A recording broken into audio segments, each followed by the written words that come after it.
আজ থেকে ধনু রাশির জাতক ও জাতিকাগণের আত্মবিশ্বাস বেড়ে যাবে এবং তা অনুসন্ধান করার যে মানসিকতা সেটাও কিন্তু থাকবে। এবং ধনুরাশির জাতক জাতিকাগণ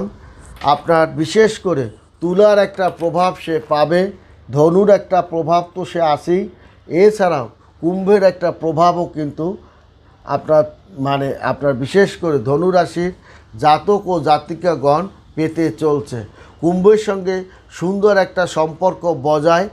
আপনার থাকবে এবং কুম্ভ রাশি ও ধনুরাশির সঙ্গে বিবাহ শাদী হওয়াটা খুব ভালো, কারণ ধনুরাশির সঙ্গে কুম্ভ রাশি সুন্দর একটা মিল থাকে এবং যার কারণে তারা সংসার জীবনে সুখ স্বাচ্ছন্দ্যের মধ্যে তারা কাটাতে পারে এবং অর্থকরী টাকা পয়সা সঞ্চয় করতে পারে। এবং